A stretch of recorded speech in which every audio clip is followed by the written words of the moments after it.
नमस्ते दोस्तों। मेरा नाम पूजा है और मैं 24 साल की हूँ। मैं जयपुर की रहने वाली हूँ। मेरा परिवार बिल्कुल साधारण है। घर में मेरी माँ, छोटा भाई और मैं रहती हूँ।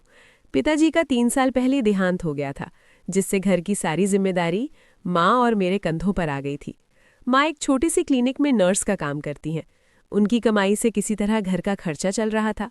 मैंने 19 साल की उम्र में अपनी 12वीं पूरी कर ली थी और तब से ही कोई अच्छी नौकरी ढूंढ रही थी।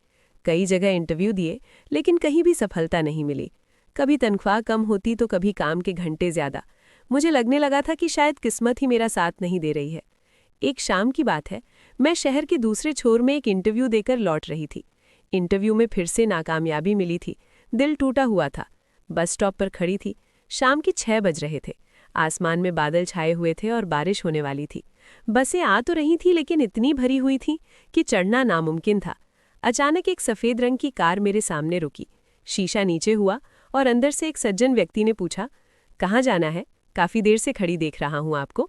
मैंने हिचकिचाते हुए जवाब दिया, नहीं, मैं बस का इंतजार कर रही हूं। वो बोले, इतनी भीड़ में बस मिलना मुश्किल है। मैं वैजंतपुरा की तरफ जा रहा हूं। उधर ही जाना है क्या? उन्होंने पूछा। मैंने सोचा अब बारिश भी शुरू हो गई है, बस मिलने के चांस कम है और घर भी दूर है। थोड़ी देर सोचने के बाद मैंने कहा, हाँ, मुझे वैजंतपुरा के पास ही जाना है। अगर आपको कोई दिक्कत ना हो तो। बिल्कुल नहीं, आ जाइए, उन्होंने मुस्कुराते हुए कहा।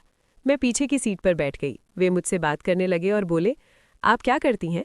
मैंने बोला, अभी कुछ खास नहीं, नौकरी की तलाश कर रही हूँ। आज भी एक इंटरव्यू देकर आ रही हूँ। और कैसा रहा इंटरव्यू? उन्होंने पूछा। मैं बोली, अच्छा नहीं रहा, क्योंकि वे बोल रहे थे कि अनुभव की कमी है। फिर वे बोले, ओह, ये तो हर नए उम्मीदवार की समस्या होती है।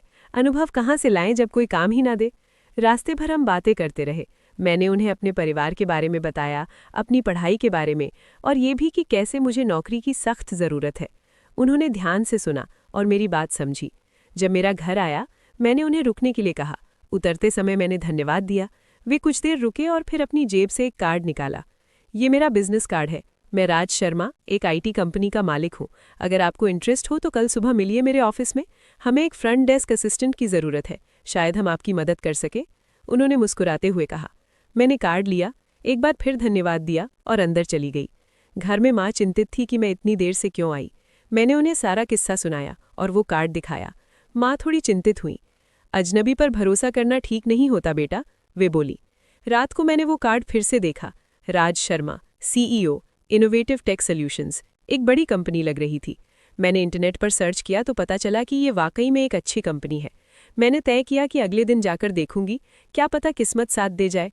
अगली सुबह मैंने अपने सबसे अच्छे कपड़े पहने, थोड़ा मेकअप किया और ऑफिस के लिए निकल पड़ी।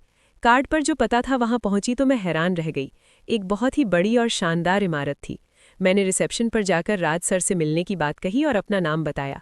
रिसेप्शनिस्ट ने मुझे 5वीं मंजिल पर जाने को कहा। मैं लिफ्ट से ऊपर गई और उनकी केबिन के बाहर पहुंची। दिल धड़क रहा था। धीरे से दरवाजे पर दस्तक दी तो अंदर से आवाज आई, कम इन। मैं अंदर गई तो राज सर डेस्क पर कुछ फाइल्स देख रहे थे।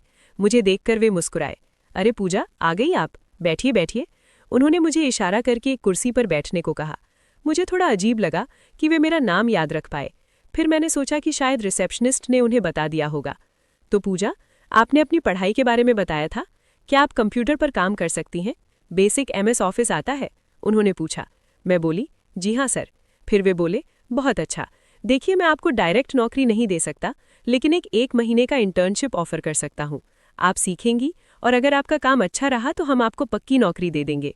शुरुआत में 8,000 रुपये महीना मिलेगा। क्या ये आपको मंजूर है? उन्होंने प्रस्ताव रखा। मेरी आंखों में चमक आ गई। ये मेरे लिए एक सुनहरा मौका था। जी सर, मुझे ये बिल्कुल मंजूर है, मैंने उत्साहित होकर कहा। ठीक है, फिर कल से शुरू कर दीजिए। सुबह 9 बजे आ जाइएगा। हमारी HR रमा मैडम आपको सब कुछ समझा देंगी, उन्होंने कहा। मैं बहुत खुश थी। इतने दिनों की मेहनत के बाद आखिरकार कुछ तो मिला था। मैंने उनका धन्यवाद किया और घर लौट गई। घर पहुंचकर मैंने माँ को ये खुशखबरी सुनाई। वे भी बहुत खुश हुईं। अगले दिन से मेरी नई जिंदगी शुरू हो गई। HR रमा मैडम ने मुझे सब कुछ समझाया, ऑफिस के नियम, मेरे काम के घंटे और मेरे कर्तव्य। मेरा काम ज़्यादातर फ्रंट डेस्क पर फ़ोन कॉल्स हैंडल करना, विजिटर्स को रिसीव करना और छोटे मोटे पेपर वर्क में मदद करना था। धीरे धीरे समय बीतता गया। 1 महीने में मैंने काफ़ी कुछ सीख लिया था। राज सर कभी कभी मेरे काम की तारीफ भी करते थे, जिससे मेरा आत्मविश्वास बढ़ता था। पहले महीने के बाद उन्होंने मुझे पक्की नौकरी दे दी और सैलरी भी बढ़ाकर 12,000 रुपये कर दी। ये मेरे लिए बहुत बड़ी बात थी। लेकिन 3 महीने बाद मुझे कुछ ऐसी बातें पता चली जिनसे मैं परेशान हो गई। ऑफिस की एक लड़की अंजलि ने मुझे बताया कि मेरे पद पर पहले भी कई लड़कियां आ चुकी हैं, लेकिन कोई भी ज्यादा दिन नहीं टिकती। वे बोली, राज सर की नज़र हमेशा से ही नई और खूबसूरत लड़कियों पर रहती है। वे पहले तो बिल्कुल शरीफ बनते हैं, फिर धीरे धीरे अपना असली रंग दिखाते हैं। मुझे उसकी बात पर विश्वास नहीं हुआ। राज सर ने मेरे साथ हमेशा अच्छा व्यवहार किया था, कभी भी कोई ऐसी हरकत नहीं की थी जिससे मुझे अच्छा ना लगे। मैंने अंजलि की बातों को नज़रअंदाज कर दिया और अपने काम में लगी रही। एक शनिवार को ऑफिस में छुट्टी थी, लेकिन राज सर ने मुझे फ़ोन करके कहा कि कुछ ज़रूरी काम है, जल्दी से आ जाओ। मैंने सोचा ज़रूर कोई महत्वपूर्ण मीटिंग होगी। मैं तैयार हुई और ऑफिस के लिए निकल पड़ी। उस दिन मौसम बहुत ख़राब था, आसमान में काले बादल छाए हुए थे और तेज़ हवाएं चल रही थी। मैं स्कूटी पर सवार होकर ऑफिस की ओर चल पड़ी। रास्ते में अचानक बारिश शुरू हो गई। मैंने एक दुकान के नीचे रुककर बारिश रुकने का इंतजार किया, लेकिन बारिश और तेज़ होती जा रही थी। मैंने सोचा कि ऑफिस ज़्यादा दूर नहीं है, इसलिए बारिश में ही चल पड़ी।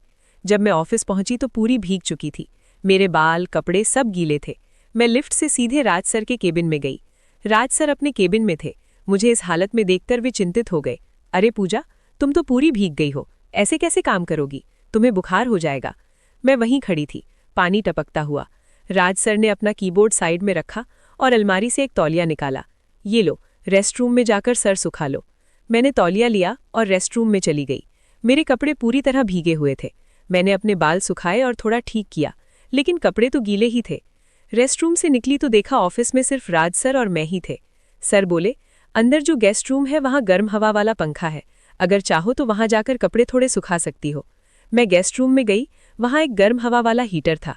मैंने उसे चालू किया और अपने कपड़ों को फैलाया ताकि वे जल्दी सूख जाएं। मैंने अपनी शर्ट उतारी और सिर्फ तौलिया ऊपर लपेट लिया। शर्ट को हीटर के सामने टांग दिया। मैं वहीं बैठी अपने कपड़ों के सूखने का इंतजार कर रही थी। अचानक दरवाजे पर दस्तक हुई। मैं घबरा गई। पूजा, मैं हूँ, एक इम्पॉर्टेंट फाइल अंदर रखी है, मुझे ज़रूरत है। राज सर की आवाज़ थी। मैंने तौलिया अच्छे से लपेटा और दरवाज़ा खोला। राज सर ने मुझे नीचे से ऊपर तक देखा। उनकी नज़रों में कुछ अजीब सा था, जिससे मुझे असहज महसूस हुआ।